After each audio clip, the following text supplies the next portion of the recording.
Bonjour à tous. Alors à la toute fin de la troisième vidéo qui concernait les bouchons, je vous parlais de manière de les customiser pour pouvoir faire des activités avec. Et c'est ce que je fais souvent, vraiment souvent en classe. Et là, ça peut être utile justement d'avoir des bouchons pour tous les gens qui n'ont pas de Scrabble par exemple à la maison.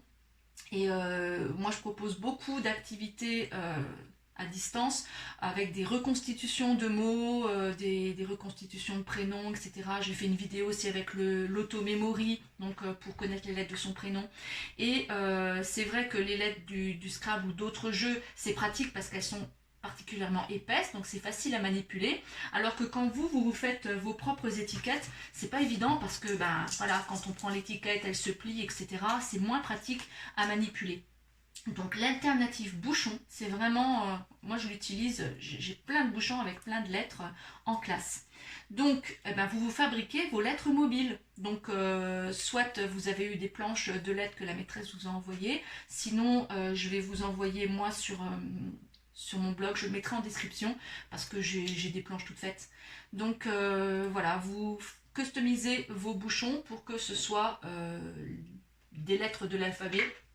Il existe aussi, dans une vidéo, la première je crois, je parlais de ces fameuses gommettes mousse. Il existe des gommettes mousse avec des lettres de l'alphabet aussi. Donc ça peut être une solution, de coller carrément dessus des lettres en mousse.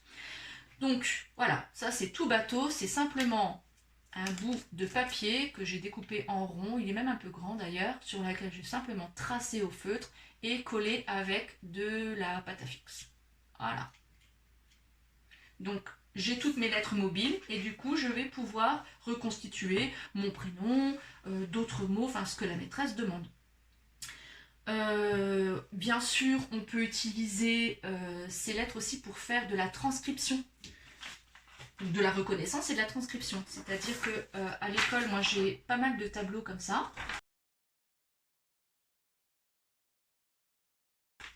Hop, vous pouvez le faire. Enfin là, je viens de le refaire tout bêtement. Hein. Je prends une feuille A4 et j'ai recopié l'alphabet. Et l'enfant place le A sur le A, le B sur le B. Enfin, voilà. Il a toutes les lettres de l'alphabet et il essaye de reconnaître les mêmes. On est dans la reconnaissance de lettres. Exercice plus difficile. Donc ça, je propose aux petites sections. Voilà, je précise. Reconnaissance simple de lettres. En moyenne section, je commence à proposer la transcription de lettres, c'est-à-dire que là, ok, tu as un A, tu le places sur le A. Mais pour les moyennes sections, je vais par exemple faire ça. Voilà, j'ai raté celui-là. Je vais le mettre pour les grandes sections. Pour les moyennes sections, on va faire allez, ça.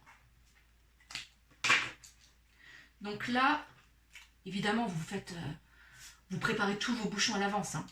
Donc là, j'ai le R et le moyenne section doit placer ce R qui est écrit en script sur le R qui, sur ma feuille, est écrit en capital. Il faut qu'il fasse la correspondance. Pour vous rappeler, capital, script, cursive, au cas où vous n'êtes pas très au clair avec tout ça, notre jargon là, donc capital, script, cursive. Donc en petite section, voilà, on travaille beaucoup sur les capitales, on commence à travailler sur les scripts et les cursives en moyenne section, mais c'est en grande section que vraiment on est à fond sur les cursives. Donc c'est pour ça que je dis que ce R là, voilà, on fait du script et on peut faire aussi du cursif. Voilà, j'ai une lettre cursive, j'ai mis un M ici que je vais placer sur mon M en capital. Et cette fiche là, vous pouvez aussi très bien dire, moi j'ai que des bouchons en capital, parce que déjà j'en ai que 26, donc j'en ai pas non plus 500 comme la maîtresse. Donc vous prenez vos bouchons, vous mettez des lettres capitales, et sur cette fiche là, vous changez, vous mettez que des lettres script ou que des lettres cursives. C'est plus facile. Et du coup, lui, il doit mettre des lettres capitales sur un M écrit en cursif ou un T écrit en script. Enfin, voilà. Donc, il peut quand même faire la correspondance. Et ça, c'est aussi un jeu que j'ai à l'école depuis des années. En description, je vous mettrai le lien. Comme ça, si vous voulez télécharger directement la planche toute faite et puis vous n'avez plus qu'à découper et à mettre sur vos bouchons, il n'y a pas de souci. Ensuite, moi je dis qu'on peut mettre des lettres dessus, mais évidemment on peut aussi mettre des chiffres. et reconstituer la suite numérique de 1 à 10 ou de 1 à 30. Là pareil, je vous montrerai, enfin dans mon blog il y a une photo, parce que moi j'ai un pot de confiture comme ça avec 30 bouchons et dessus des bouchons avec une écriture de 1 à 30. En sachant que les bouchons que j'ai en classe, j'avais utilisé un feutre indélébile blanc. Donc ça aussi, il y a des petits bouts de papier pour les customiser, mais quand il s'agit de lettres et pas de couleurs, vous pouvez très bien utiliser un feutre indélébile et carrément écrire sur les bouchons. Donc là c'est pareil, la suite numérique, on peut la reconstituer avec ces bouchons, c'est quand même plus facile qu'avec des étiquettes qui se plient.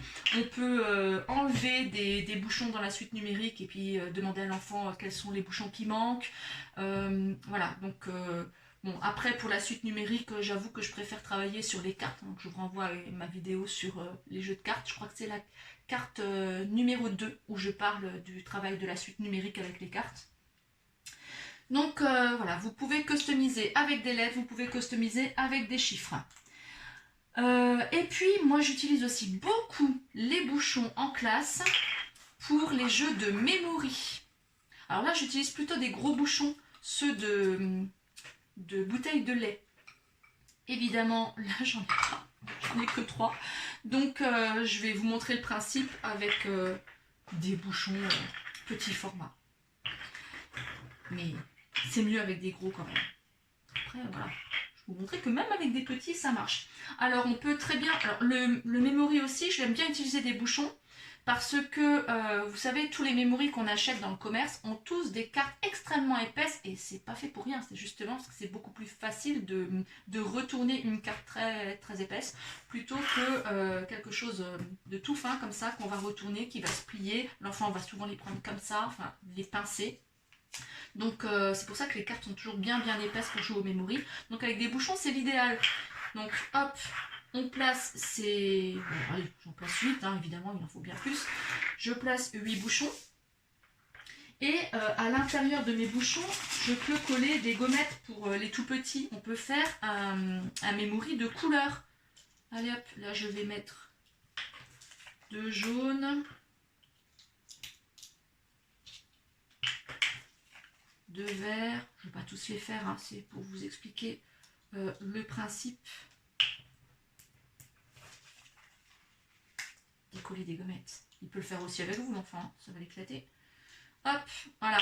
Et le principe du memory, donc, je rappelle, c'est je retourne 2 jetons, mais je ne les prends pas. Je retourne, je les laisse où ils sont. Je les observe, je vois que pas du tout, hein, j'ai pris un jaune et un vert, donc ça ne fonctionne pas. Donc je les retourne là où ils sont. Parce que le joueur suivant, s'il retourne celui-là, ah c'est un vert, il se souvient que l'autre vert il était là.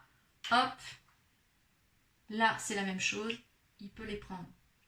Donc ce jeu de memory tout simple à faire avec des couleurs. Pareil, si vous n'avez pas de gommette à l'intérieur, vous pouvez mettre un bout de papier de la couleur de votre choix. On peut faire... alors le memory, je l'utilise énormément en classe parce que ça marche pour tout. Ça marche pour les couleurs, travailler les couleurs. Ça marche pour l'alphabet, évidemment. Et il faut 2 jeux, hein, de 26, évidemment. Donc vous avez 2 fois tout le package des lettres en capitale. Vous pouvez aussi dire, voilà, j'utilise que les lettres du prénom de l'enfant. Vous pouvez adapter vraiment à votre sauce. Et on peut faire un memory des lettres en capitale. On peut faire un memory des lettres en script, en cursive. Et puis, on peut faire un memory où il faut associer. Donc, ça veut dire que l'enfant aura... alors là, je vais mettre... Allez, je vais tricher. Je vais prendre sur des gommettes. Ici, je vais écrire un A en capitale. Et ici, je vais l'écrire en script. Voilà. Et on va les mettre dans les bouchons. Là, j'ai mon A en capital et là, il est en script. Et c'est exactement le même principe. C'est le memory. Ça ne change pas, les règles ne changent pas. Par contre, l'enfant, ben voilà, là, je tombe sur A. Là, je tombe aussi sur A, même s'il n'est pas écrit de la même manière. Et donc, je gagne les 2 jetons. Donc transcription, script, capital, capital cursive, script cursive, enfin on fait comme on veut. On peut aussi utiliser ce memory d'association avec les rimes, avec les syllabes d'attaque. Alors là, bien sûr, il faut mettre des dessins à l'intérieur, donc c'est quand même mieux d'utiliser des gros bouchons, où on va mettre un dessin de chenille et un dessin de cheval, un dessin de canard et un dessin de camion, un dessin de ballon et un dessin de balai. Enfin, voilà, donc l'enfant devra retourner deux images qui commencent par la même syllabe ou deux images avec les rimes. Donc tous ces mémories d'association sont possibles aussi. Vous avez aussi, si votre maîtresse vous a donné les étiquettes photos des enfants, faire des paires de bouchons avec le bouchon avec la photo de l'enfant et l'autre bouchon avec son prénom. Et il faut associer les deux. Donc voilà. Et moi j'en ai un en classe que j'ai fait il y a très longtemps. Hein. Enfin très longtemps. J'ai regardé sur mon blog avant de faire cette vidéo, c'était un article de 2015, donc c'est pas non plus tout récent, mais c'est pour vous dire que ça fait 5 ans que ce jeu est manipulé quasiment quotidiennement en classe. Parce que je ne peux pas l'enlever de l'accueil, sinon il est où le jeu des bouchons avec les nombres? Ils adorent. Et il faut dire qu'il est coloré, il est beau comme tout. C'est une planche que j'avais prise sur un autre blog, hein. Tout est dans mon blog à moi, vous verrez, avec les liens. Donc avec les différentes représentations du nombre. Donc il y a un même nombre, donc sur un bouchon vous avez le 1 écrit en chiffres, le 1 avec la constellation du dé, la représentation 1 en doigt, et une image avec un objet, je crois que c'est l'ananas, donc un ananas. Et puis ainsi de suite. Et les enfants doivent retourner deux bouchons avec la même quantité, peu importe la façon dont elle est représentée. Et donc on travaille sur la représentation des quantités. Et ils adorent ce jeu. Et là pareil, je vous envoie dans la description, dans mon blog, la planche elle est toute faite, vous n'avez plus qu'à l'imprimer, la découper et la mettre dans vos bouchons. Et bien j'espère que je n'aurai pas été trop longue et pénible à écouter et que ça vous fait un tas d'idées à faire avec les bouchons que vous pouvez avoir à la maison ou que vous allez prochainement récupérer. Voilà, à bientôt pour d'autres vidéos sur d'autres sujets. N'hésitez pas d'ailleurs à me proposer d'autres sujets de vidéos. Au revoir!